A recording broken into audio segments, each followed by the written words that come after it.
On this particular day, I was flying from Kathmandu, Nepal, and going to Lhasa in China. From Lhasa, transferring to Chengdu, and from there on to another country. And I forget exactly where I was going. But this particular day, it was a beautiful day, and I was there at the Kathmandu airport waiting for the flight to come in. And it was an Air China flight, so of course, Air China, 99%, they're delayed. Well, they were delayed about an hour, maybe 2 hours. And anyway, finally they came, got on the airplane, and got to sit amongst a group of Chinese. It was a group of Chinese businessmen. There were 3 men in front of me dressed up in their suits and their attire, and they looked like very respectable businessmen. And then beside me, there were 2 ladies, and they were part of the same group. It was a group of solar panel salesmen. They had been in Nepal trying to sell their solar panels up in the villages up into Nepal where there was no electric grid. So they're there trying to sell their solar panels, and I got to talk to them a little bit about the science, about what they were doing, and I was fascinated by the science behind it.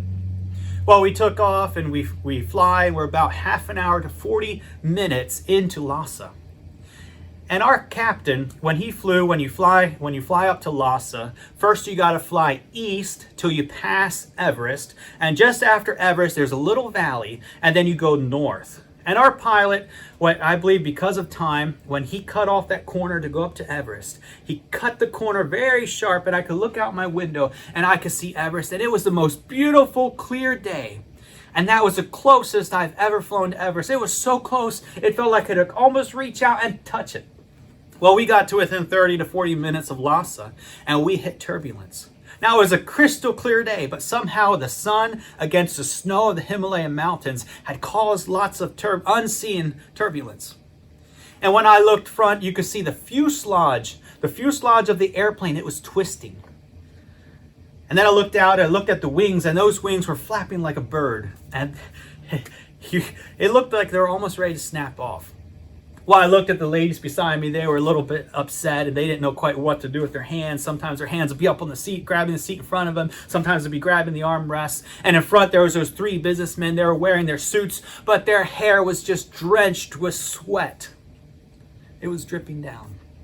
And those girls that were beside me, the one that was right directly beside me, she had her hands. She didn't know what to do with them, and you could tell she was panicking.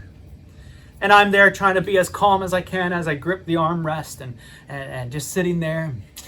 It's okay. It happens all the time. It's okay. And just recently gone through the earthquake in Nepal, so my heart was a little bit disturbed by all this shaking and all this turbulence. But this lady beside me, she was panicking. She was freaking out. Didn't know what to do with her hands. Finally, I told her, turned to her, and I said, "Hey, I was a single man, so I wasn't about to grab her hand." But I said, "Hey, if you want to, you can grab onto my arm. Just grab and hold my arm. That way you know what to do with your hands." So I did that, and as I said that, then she took her hands and she grabbed onto my arm, and she held on for all she's worth so much that she cut the circulation off in my arm.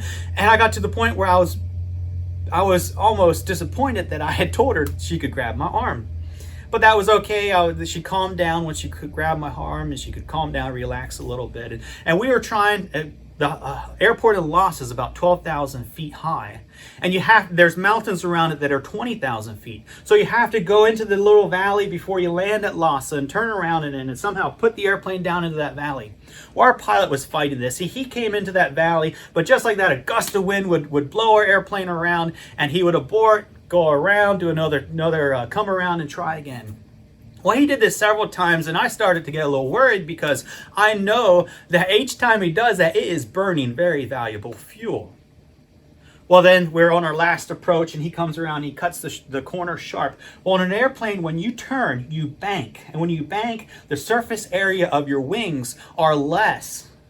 So when he did that, he banked, and I'm looking out the window at the mountain right below, and it's so close you could see the trees and what is in the branches of those trees.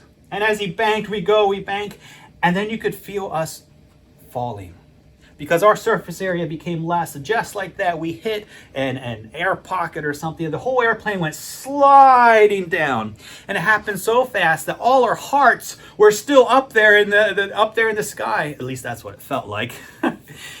Anyway, we finally landed in Lhasa. It was an hour and a half till they refueled the airplane. They gave us all new boarding passes, and after an hour and a half, almost 2 hours, we boarded again the same flight on, and we're all ready to go on our way to Chengdu. And as we boarded, we got all new seating arrangements, but the whole airplane was full, but there was an empty seat beside me.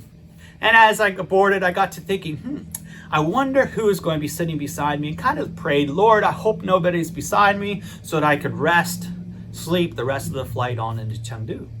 But as I was there praying, and then I saw the same lady that I sat beside on the way to Lhasa, the same lady came walking down the aisle, and there's only one empty seat in the airplane, so she went and sat right next to me.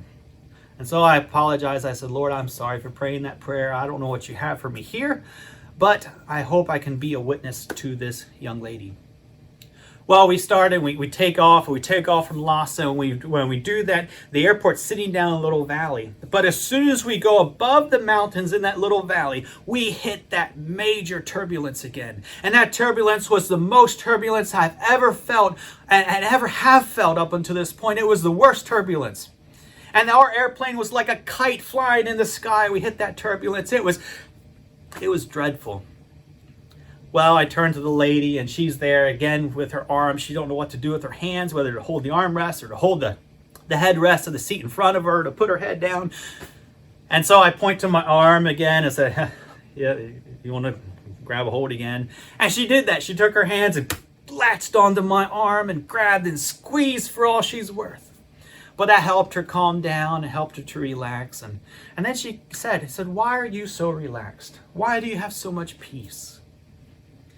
And that day I was able to witness to her about the love of Jesus, which Jesus, who is the Prince of Peace.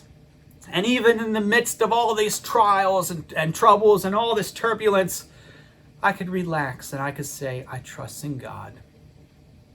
Brothers and sisters, I don't know what you're going through, but in your trials and in your troubles, trust in God, and God will give you a peace that the world knows nothing about.